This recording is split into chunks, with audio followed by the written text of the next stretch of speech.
ये Mohammad Azam son of Mohammad Khan मेरे छोटे ब्रदर हैं। 3 जगह मुझसे छोटे हैं। तो जो मेरी भरजाई है एक छोटी, उनकी मिसेस रज़िया बेगम, ये अपनी वहाँ के ज़मीन में रहते थे और 12 महीने वहीं रहते हैं।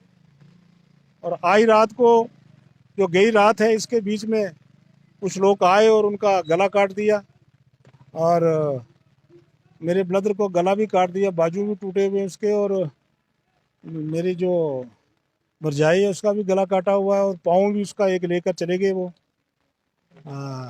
बाकी सारा आप लोगों से पूछ लें। एडमिनिस्ट्रेशन, मैं इस वक्त बात करने की स्थिति में नहीं हूँ। ये मेरे साथ एक हादसा नहीं हुआ है, ये 11वीं डेड बॉडी मेरे घर से निकल रही है। 6-7 दफ़ा मुझ पर अटैक हुआ है और एडमिनिस्ट्रेशन को पता होगा। एडमिनिस्ट्रेशन वहाँ गई है, वहाँ डीएसपी गया है, एसएचओ गया है, तहसीलदार गया है, नायब तहसीलदार गया है वहाँ। उन चारों ने जाकर वहाँ पर मौका देखा है। लेकिन मैं एक हिंदुस्तानी हूँ, हिंदुस्तान का सोल्जर हूँ, एक्स सोल्जर, और मैंने इंडिया को रिप्रेजेंट किया है 3-4 बार। और मेरे फादर 2nd वर्ल्ड वार के सेना मेडल थे, मेरे दादा भी हैं, मेरे बच्चा भी है फौज में।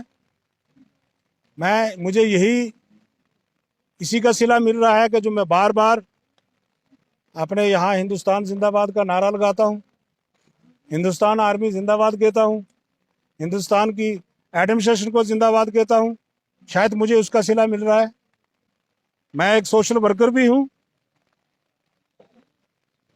मैं आए दिन लोगों के साथ खड़ा रहता हूँ और यहाँ पर गरीब लोग हैं हमारे, इनके साथ बार बार ऐसा हादसा ना हो, मैं ये अपील करता हूँ एडमिनिस्ट्रेशन से। मैं ये चाहता हूँ कि मेरा दरियाफत अच्छी तरह से हो, हमारे लोगों पे आइंदा के लिए ऐसा ना हो। जो जैसे कि वो धार साकरी के लोग मारे गए थे, 3 बच्चे अनिसेट वहाँ श्रीनगर में, उनका डीएनए टेस्ट हुआ। इनका बोर्ड के थ्रू भी डीएनए टेस्ट होना चाहिए। एजेंसियां देखें कि ये कैसा मसला हुआ है। उसका बच्चा आर्मी के साथ पोर्टर है और वो भी उसने भी 12 साल पोर्टर का काम किया आर्मी के साथ। और जब रात को मारा गया, वहाँ आर्मी का सामान केरोसिन वगैरह तेल शेल पड़ा था जो सुबह लेना था उसने।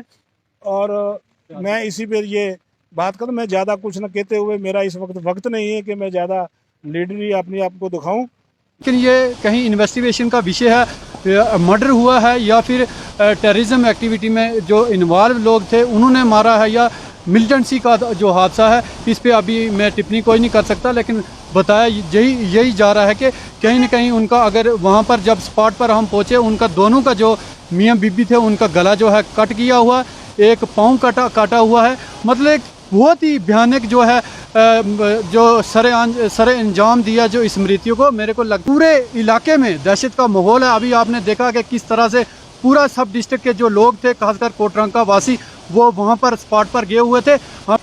जो मोहम्मद आज़म थे उनकी मिसिज थी, वो वहीं पर रहते थे, क्योंकि डोक है वहाँ पर अपने मवेशियों को लेकर जाते हैं। वो अभी सर्दियों का मौसम शुरू हो गया था, वो नीचे आने वाले थे, लेकिन इस तरह का दरिंदगी हमला, हमें लगता है कि ये जो लोग जिन्होंने भी ये हादसे को अंजाम दिए, ये बहुत बड़े दरिंदे थे। और अगर आप ये पुल देखेंगे, इस पुल से ही पीछे केसरी हिल का इलाका शुरू होता है और जिसके बाद कुछ एक घर हैं।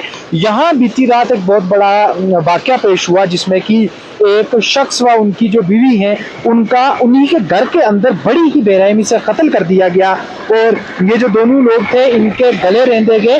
और यहाँ इस पूरे इलाके में लोगों के अंदर काफी डर का माहौल है। पुलिस ने इस मामले का संजीदगी से नोटिस लेते हुए तहकीकात का अमल शुरू कर दिया है। लेकिन पूरे इलाका में इस वाकये के बाद डर का माहौल है और लोगों के चेहरे काफी गमगीन नजर आ रहे हैं। राजौरी के कंडी इलाका से मैं सुमित भार्गव।